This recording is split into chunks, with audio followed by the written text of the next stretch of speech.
BJP Sirsa has condemned the separatist attack in the United States, saying, and I quote, "They are enemies of Indians and Sikhs. India wants to protect the Sikhs. We request embassies to take action in both Canada and the United States. These are ISIS elements."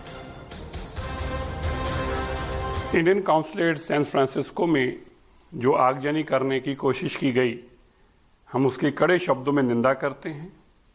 ये वो लोग हैं जो भारत के और सिखों के ही दुश्मन बन बैठे हैं। जिस कारण ये मैसेज दिया जाने की कोशिश कर रही है, कल कैनेडियन एम्बेसडर और उनके डिप्लोमेट्स के साथ जिस तरह से उनकी फोटो डालकर उनको टारगेट बनाया जा रहा है और ये कहा जा रहा है कि कनाडा के अंदर एक सिख का कत्लेआम में स्टेट का हाथ है, ये पूरी तरह से गलत है। भारत स्टेट सिखों की जान बचाने में विश्वास रखता है। ये जो लोग कर रहे हैं ये भारत के भी दुश्मन हैं, सिखों के भी दुश्मन हैं और ये आईएसआई की हालतों में खेलने वाले लोग हैं। मैं विदेशों में बैठे सिखों से आग्रह करता हूं ऐसे लोगों को आइडेंटिफाई किया जाए और उनके खिलाफ कार्रवाई होनी चाहिए। We're crossing back over to our foreign affairs correspondent Abhishek Jha to get us more. Abhishek, so you just listened into that reaction from BJP's Manjinder Singh Sirsa requesting embassies to take action in both Canada and the United States, saying that these are ISIS elements.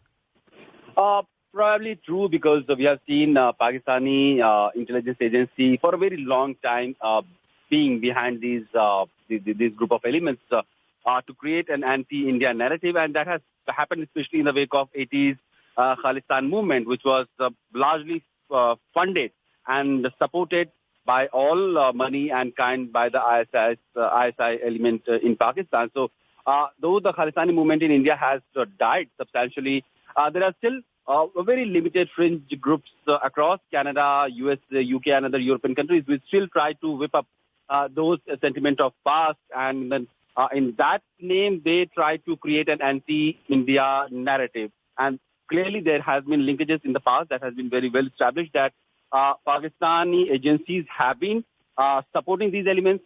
There are pictures where these terrorists have been flagged with senior diplomats of Pakistan in these countries or senior ISI officials in these countries. There are reports that these elements or these people or these terrorist individuals have traveled in Pakistan in the past. So clearly there is not much that Pakistan can do, but there is still a very limited amount of support that Pakistan has been continuing to let these Khalistani protesters operate or survive or sustain for the anti-India narrative that they can build around Khalistan or the Sikh sentiments. Abhishek, would you be able to tell us more about the posters that have been released by separatists in both the United States and Canada?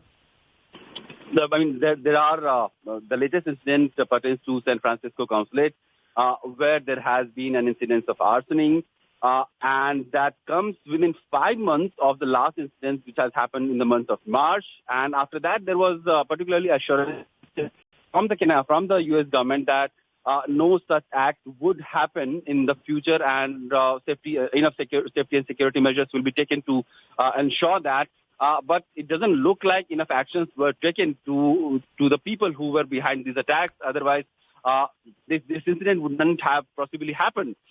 So we have, for now, State Department Person Matthew Miller condemning this instance of arsoning at San Francisco consulate, and more safety measures or security measures have been assured to the Indian officials present there. There has not been any substantial damage to the property or any injury to any officials or the staff working at the consulate, but still that incident itself is very bizarre, because it has happened after it is a repeated offense or repeated criminal activity that has happened. So U.S. must act against those perpetrators. Especially recently we have seen Prime Minister Modi visiting USA, and the kind of camaraderie, friendship that the leaders reflected, and the trust that India and US partnership has created in all areas of business, trade, defense and strategic ties.